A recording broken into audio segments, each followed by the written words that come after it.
बिस्मिल्लाहिर्रहमानिर्रहीम।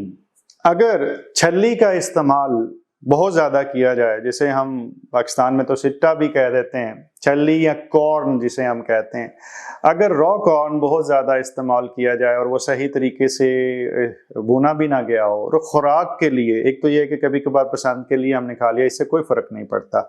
लेकिन कुछ लोग ऐसे इलाके में भी रहते हैं जहाँ पे खुराक दूसरी ज़्यादा मैसर नहीं होती, और जब कॉर्न का सीज़न आता है तो वो ज़्यादातर ये कॉर्न या जिसे हम छल्ली या मकई कहते हैं यही इस्तेमाल करते हैं।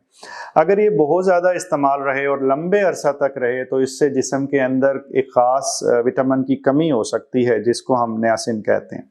ये B3 भी कहलाता है, और इसके अंदर जो तब्दीली आती है वो ये है कि जिस्म में जहाँ पे धूप पड़ती है वो एरिया बड़ा डार्क हो जाता है, और वो उसके अंदर खारिश भी हो जाती है। ज़्यादातर ये गर्दन का एरिया, ये वाला, हाथों में इस जगह पे डार्कनेस हो जाती है, स्किन बिल्कुल गहरी हो जाती है और खारिश वाली भी हो जाती है। अगर आप ज़हनी और जिस्मानी सेहत के बारे में इल्म, नए तरीका इलाज और नई से नई तहकीक के बारे में जानना चाहते हैं तो इस चैनल को सब्सक्राइब करें, बेल आइकन को क्लिक कर दीजिए।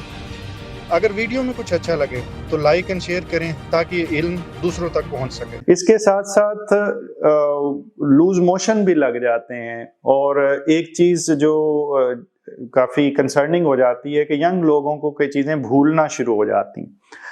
तो मैं तीनों चीज़ों को दोहरा रहा हूँ।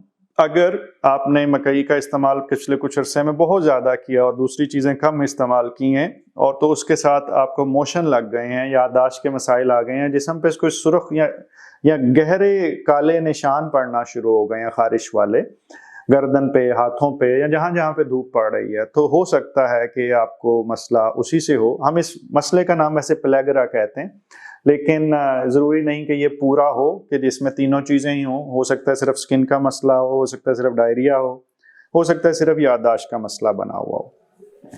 और वंस अगेन, इलाज बड़ा आसान है, इसको सप्लीमेंट करना होता है, मकई का इस्तेमाल को कम करना या बंद करना पड़ता है, तो चीज़ें कुछ अरसे में बेहतर हो जाती हैं। लेकिन ये ज़्यादा अरसा रहे तो नुकसान हो सकता है, लास्टिंग हो, और वो मुकम्मल तौर पे रिवर्स ना हो सके। अल्लाह ताला आपको मुकम्मल ज़िंदगी दे और दूसरों की ज़िंदगी मुकम्मल करने का शर्फ अता करे। शुक्रिया।